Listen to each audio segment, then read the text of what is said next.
Hello friends, welcome back to my YouTube channel. University of গৌড়বঙ্গের আন্ডারে যারা বিভিন্ন কলেজে ফার্স্ট সেমিস্টারে পড়ছো, সকলের ভিএসসি ইএনভিএস সাবজেক্টটি কম্পালসারি হিসেবে রয়েছে। এই সাবজেক্টের সম্পূর্ণ সিলেবাস অনুযায়ী অনেকগুলো ক্লাস পরপর আমাদের চ্যানেলে আপলোড রয়েছে। এছাড়াও বিভিন্ন প্রিভিয়াস ইয়ারের প্রশ্নপত্রও সলভ করা রয়েছে। আশা করি সমস্ত ভিডিও দেখেছো এবং আগামী পরীক্ষার জন্য যথেষ্ট প্রিপারেশন নিয়েছো। এর আগে অনেকেই এই সমস্ত ভিডিও দেখে ফুল মার্কস পেয়েছে। আগামীতে তুমিও সঠিক প্রিপারেশন নিলে ফুল মার্কস অবশ্যই পাবে। আজকের ভিডিওতে আমরা 2024-25 সেশনে যারা ফার্স্ট সেমিস্টার এক্সাম দিয়েছিলে সেকেন্ড হাফ গ্রুপ বি স্টুডেন্টদের প্রশ্নপত্র সলভ করে দেখাবো। তো আজকের ভিডিওটি সকলের জন্য ভীষণ গুরুত্বপূর্ণ। অবশ্যই নিজেদের বন্ধুদের গ্রুপের সাথে শেয়ার করে কন্টিনিউ দেখতে থেকো এবং যারা এই বছর পরীক্ষা দিয়েছে তুমি কত মার্কস পেয়েছো বা তোমার কতগুলো সঠিক হয়েছে অবশ্যই কমেন্টে জানাতে ভুলো না। তো চলো আজকের ভিডিওটি শুরু করছি। 2024-25 সেশনে ইএনভিএস পরীক্ষায় কাউকেই প্রশ্নপত্র দেওয়া হয়নি। আমি সকলের সুবিধার্থে কলেজ থেকে কালেক্ট করে তোমাদের জন্য প্রশ্নপত্র সলভ করে শেয়ার করছি। তো চলো সরাসরি প্রশ্নপত্রে যাওয়া যাক। ইএনভিএস পরীক্ষায় টোটাল 25টি শর্ট কোশ্চেন থাকে বা এমসিকিউ কোশ্চেন থাকে। প্রত্যেকটা প্রশ্নের মান 1 এবং টোটাল 25 নম্বরে তোমাদের আনসার করতে হয়। তো চলো দেখে নাও সেকেন্ড হাফ গ্রুপ বি স্টুডেন্টদের প্রথম প্রশ্ন। পৃথিবীর চারপাশে জীবনের স্তর হলো জীবমণ্ডল, স্ট্র্যাটোস্ফিয়ার, বায়ুমণ্ডল না ওজোন স্তর? অপশান এ জীবমণ্ডল এখানে সঠিক আনসার। আমি প্রথমেই বলছি আমি সমস্ত প্রশ্নপত্র নিচে সলভ করেছি। যদি কোনো প্রশ্নের আনসার সন্দেহ হয় বা ভুল মনে হয় অবশ্যই কমেন্টে জানিয়ে রাখো।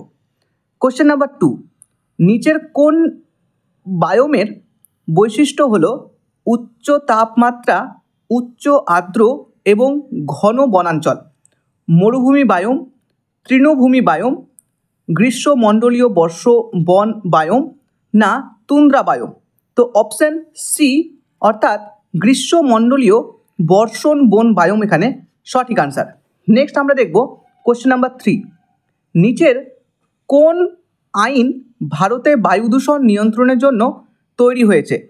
জল প্রতিরোধ ও নিয়ন্ত্রণ আইন 1972 সাল, পরিবেশ সুরক্ষা আইন 1986 সাল, বায়ু প্রতিরোধ ও নিয়ন্ত্রণ আইন 1981 সাল, বন্য প্রাণী সুরক্ষা আইন 1972 সাল? তো অপশান সি অর্থাৎ বায়ু প্রতিরোধ ও নিয়ন্ত্রণ আইন 1981 এখানে সঠিক আনসার। নেক্সট কোশ্চেন নাম্বার 4, কোন আন্তর্জাতিক চুক্তির উদ্দেশ্যে ওজোন স্তর রক্ষা করা হয়? কিয়োটো প্রোটোকল, মন্ট্রিল প্রোটোকল, জীববৈচিত্র্য কনভেনশন না প্যারিস চুক্তি? তো অপশান বি অর্থাৎ মন্ট্রিল প্রোটোকল এখানে সঠিক আনসার। কোশ্চেন নাম্বার 5, কোন পরিবেশ আন্দোলন গাছ আঁকড়ে ধরে বাঁচানোর সঙ্গে সম্পর্কিত? সাইলেন্ট ভ্যালি আন্দোলন, অ্যান্টি করাপশন আন্দোলন, চিপকো আন্দোলন, নর্মদা বাঁচাও আন্দোলন? তো অপশান সি অর্থাৎ চিপকো আন্দোলন এখানে সঠিক আনসার। নেক্সট কোশ্চেন নাম্বার 5 আমরা 6 দেখব। 22শে এপ্রিল উদযাপিত পৃথিবীর দিবসের মূল উদ্দেশ্য কী? মহাকাশ অন্বেষণে উৎসাহ প্রদান, পরিবেশ সুরক্ষা সম্পর্কে সচেতনতা বৃদ্ধি করা, টিকাকরণ বৃদ্ধি, শিল্পোন্নতিতে উৎসাহ প্রদান? তো অপশান বি অর্থাৎ পরিবেশ সুরক্ষা সম্পর্কে সচেতনতা বৃদ্ধি করা এখানে সঠিক আনসার। নেক্সট আমরা দেখব কোশ্চেন নাম্বার 7, নিম্নলিখিত কোনটি জীব বৈচিত্র্যের স্তর নয়? জিনগত বৈচিত্র্য, বাস্তুতন্ত্রের বৈচিত্র্য, সাংস্কৃতিক বৈচিত্র্য, প্রজাতি বৈচিত্র্য? তো অপশান সি অর্থাৎ সাংস্কৃতিক বৈচিত্র্য এখানে সঠিক আনসার। নেক্সট দেখব আমরা কোশ্চেন নাম্বার 8, কোন অঞ্চল বন্যপ্রাণী ও উদ্ভিদ রক্ষায় বৈষ্ণবদের অঙ্গীকারের জন্য পরিচিত? কেরালা, উত্তরাখণ্ড, হিমাচল প্রদেশ না রাজস্থান? তো অপশান নাম্বার ডি অর্থাৎ রাজস্থান এখানে সঠিক আনসার। নেক্সট আমরা দেখব কোশ্চেন নাম্বার 9, নর্মদা বাঁচাও আন্দোলন যার সঙ্গে সম্পর্কিত? সর্দার সরোবর বাঁধ, হীরাকুদ বাঁধ, তেহরি বাঁধ না নাগার্জুন সাগর বাঁধ? তো অপশান এ অর্থাৎ সর্দার সরোবর বাঁধ এখানে সঠিক আনসার। নেক্সট কোশ্চেন নাম্বার 10 দেখব, ফুল ফর্ম অফ হু ইজ অর্থাৎ হু এর পুরো কথাটি হলো world human organisation, world health organisation, world holy organisation, world heart organisation. তো অপশন বি অর্থাৎ ওয়ার্ল্ড হেলথ অর্গানাইজেশন সঠিক আনসার। নেক্সট কোশ্চেন নাম্বার 11, নিচের কোনটি বা কোনগুলি green house gas? CO2, CH4, NO2 না সবগুলি? তো এখানে ডি অর্থাৎ সবগুলি সঠিক আনসার।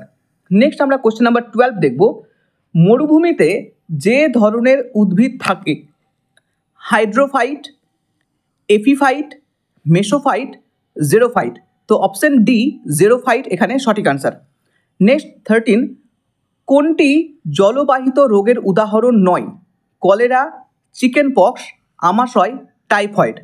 তো চিকেন পক্স জলবাহিত রোগের উদাহরণ নয়। এটি কোন রোগের উদাহরণ? যদি জানা থাকে অবশ্যই কমেন্টে জানিও। কোশ্চেন নাম্বার 14, অ্যাসিড বৃষ্টি অর্থাৎ অম্ল বৃষ্টি যার সঙ্গে সম্পর্কিত? SO2, CH4, CO2 না অক্সিজেন অর্থাৎ O2? অপশন নাম্বার এ অর্থাৎ SO2 এখানে সঠিক আনসার। নেক্সট আমরা কোশ্চেন নাম্বার 15 দেখব, এল নিনো কোন মহাসাগরে পাওয়া যায়? ভারত মহাসাগর, প্রশান্ত মহাসাগর, আটলান্টিক মহাসাগর না আন্টার্কটিক মহাসাগর? অপশন বি প্রশান্ত মহাসাগর এখানে সঠিক আনসার। নেক্সট কোশ্চেন নাম্বার 16, নিম্নলিখিত কোনটি পরিবেশের একটি জৈবিক উপাদান? মাটি, প্রাণী, জল না সূর্যালোক? তো অপশন বি অর্থাৎ প্রাণী এখানে সঠিক আনসার। নেক্সট কোশ্চেন নাম্বার 17, নবীনকরণযোগ্য শক্তি সম্পদ ব্যবহারের প্রধান সুবিধা হলো এদের যোগান পরিমিত, এগুলি পরিবেশ বান্ধব ও টেকসই, এগুলি ব্যয়বহুল না এগুলি বায়ু দূষণের অবদান রাখে? তো অপশন বি অর্থাৎ এগুলি পরিবেশ বান্ধব এবং টেকসই সঠিক আনসার। নেক্সট কোশ্চেন নাম্বার আমরা 18 দেখব, ভূপাল গ্যাস দুর্ঘটনা যে বছর ঘটে? 1992, 1994, 1984 না 1986? তো অপশন সি অর্থাৎ 1984 এখানে সঠিক আনসার। নেক্সট 19, পরিবেশ ক্ষতিকর মাত্রায় রাসায়নিক বা বর্জ্য পদার্থের অনুপ্রবেশকে বলা হয় বিলুপ্তি, জীবমণ্ডল, দূষণ না নবীকরণযোগ্য? অপশন সি অর্থাৎ দূষণ এখানে সঠিক আনসার। নেক্সট আমরা কোশ্চেন নাম্বার 20 দেখব, কোনটি পরিবেশ সংক্রান্ত 3R শব্দের অন্তর্গত নয়? কমানো বা রিডিউস, পুনর্ব্যবহার, পুনরাবর্তন না পুনর্নির্মাণ? তো পুনর্নির্মাণ এখানে সঠিক আনসার। নেক্সট কোশ্চেন নাম্বার 21, একটি কৃত্রিম বাস্তুতন্ত্র হলো নদী, বন, মরুভূমি, শস্যক্ষেত্র? তো অপশন ডি এখানে শস্যক্ষেত্র সঠিক আনসার। কোশ্চেন নাম্বার 22, জল সংরক্ষণের সবচেয়ে অর্থনৈতিক সুবিধাযুক্ত পদ্ধতি হলো নদীর আন্তঃসংযোগ, বৃষ্টির জল সঞ্চয়, বাঁধ নির্মাণ, উপরের কোনোটিই নয়? তো অপশন বি অর্থাৎ বৃষ্টির জল সঞ্চয় এখানে সঠিক আনসার। আমি এখানে একটু কথা বলি, যারা আমাদের সিলেবাস অনুযায়ী সম্পূর্ণ ভিডিওগুলো বা ক্লাসগুলো দেখেছো, আশা করি এই প্রশ্নের উত্তর সকলেই পারবে বা সকলেই এই প্রশ্নের উত্তর পেরেছো। এছাড়াও যারা বিভিন্ন ইয়ারের প্রশ্নপত্রগুলো দেখেছো, যেগুলো সলভ করা রয়েছে চ্যানেলে, সেগুলো দেখে থাকলেও ওখান থেকেই অনেক প্রশ্ন কমন এসছে। তো নেক্সট আমরা দেখব 23, জলদাপাড়া যা সংরক্ষণের জন্য বিখ্যাত? বাঘ, কুমির, হাতি না গন্ডার? তো সকলেই আমরা জানি অপশন নাম্বার ডি অর্থাৎ গন্ডার এখানে সঠিক আনসার। নেক্সট আমরা দেখব কোশ্চেন নাম্বার 24, শব্দ দূষণ পরিমাপের একক হলো জুল, ডেসিবেল, ওয়াট, মিটার? তো অপশন বি ডেসিবেল এখানে সঠিক আনসার। নেক্সট, রামসার ক্ষেত্র বলতে কি বোঝায়? মরুভূমি, সমভূমি, জলাভূমি না বনভূমি? তো এখানে অপশন সি জলাভূমি সঠিক আনসার। তো এই হচ্ছে টোটাল 2024 গ্রুপ বি স্টুডেন্ট অর্থাৎ সেকেন্ড হাফ পরীক্ষার টোটাল 25খানা প্রশ্ন। আশা করি সমস্ত 25খানা প্রশ্ন তোমাকে বোঝাতে পেরেছি। যদি কোনো প্রশ্নের উত্তর ভুল থাকে অবশ্যই কমেন্টে জানিও। এছাড়াও যারা এখনও পর্যন্ত আমাদের আগের ভিডিওগুলো দেখোনি, যারা ENVS পরীক্ষার জন্য প্রিপারেশন নিচ্ছ বিভিন্ন পরীক্ষার জন্য, তারা সম্পূর্ণ ক্লাসগুলো দেখতে পারো। সম্পূর্ণ ক্লাস ফ্রিতে করানো রয়েছে। তো আজকের ভিডিও যদি ভালো লাগে অবশ্যই লাইক করো, প্রত্যেকটা বন্ধুর গ্রুপের মাঝে শেয়ার করতে পারো, যাতে প্রত্যেকে বন্ধু একই রকমভাবে তোমার মতো সহায়তা পেতে পারে। এছাড়াও তুমি কোন রিলেটেড ভিডিও চাইছো, কোন সেমিস্টারে পড়ছো, কোথা থেকে দেখছো, অবশ্যই কমেন্টে জানিও। অবশ্যই তা জেনে আমাদের ভালো লাগবে এবং তোমাদের নাম নিতে পারবো। তো চলো, দেখা হচ্ছে নেক্সট কোনো ভিডিওতে। সকলে ভালো থেকো, সুস্থ থেকো। Thank you.